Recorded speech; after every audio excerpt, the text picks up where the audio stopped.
The Nile and the Amazon. Two of the most iconic rivers in the world. These two rivers are giants, not just in size but in their significance to the regions they flow through. They are the lifeblood of continents, providing water, transportation, and sustenance to millions of people. And for centuries, a debate has raged: which one is longer? This question has intrigued many. This is a question that has puzzled explorers and geographers for a long time. They have dedicated their lives to solving this mystery. The answer is not simple. It involves complex measurements and varying criteria. It depends on how we measure. Do we consider the main river channel or its tributaries? The traditional answer is the Nile. Flowing through northeastern Africa, it has been celebrated for its length. It has been called the longest river for centuries. School children learn this fact, and it is widely accepted. But recent research suggests a different story. New data challenges the old beliefs. New studies point to the Amazon. This mighty river flowing through South America might be longer. They say it might be even longer than we thought. The debate continues, fueled by new discoveries and technologies. It highlights how much we still have to learn about our planet. Our understanding of these natural wonders is still evolving. The Nile River flows for over 6,650 kilometers. It starts in the mountains of Central Africa. Then it travels north. It passes through deserts and savannas. Finally, it reaches the Mediterranean Sea. The Nile has shaped civilizations. It provided water for farming. It allowed for trade and transportation. The ancient Egyptians revered the Nile. They depended on it for their survival.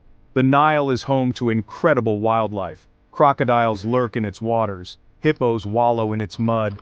Fish of all shapes and sizes swim in its currents. The Nile is a vital ecosystem. The Amazon River is a force of nature, a majestic waterway that commands respect and awe.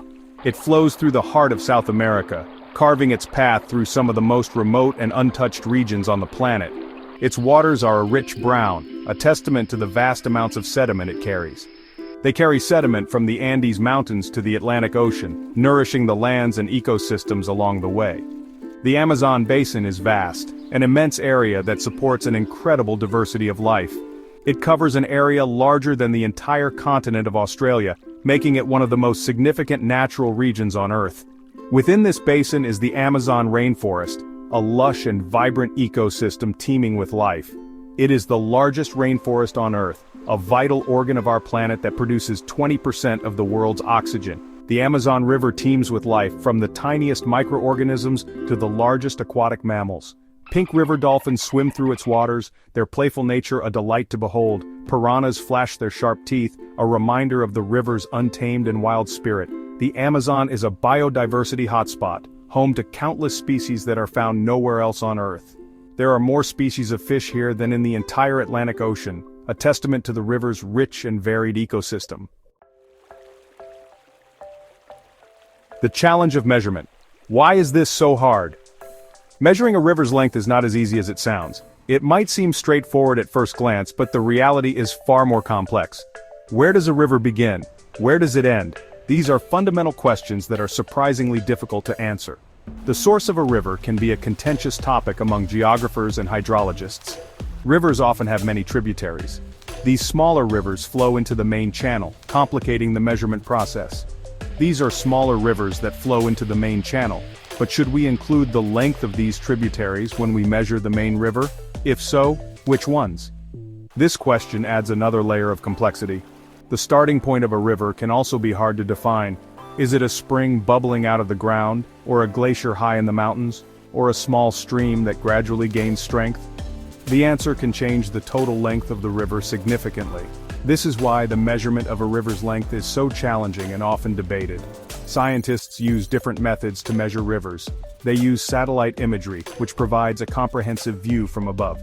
They conduct expeditions on foot and by boat, meticulously charting the river's course. Each method has its own advantages and limitations.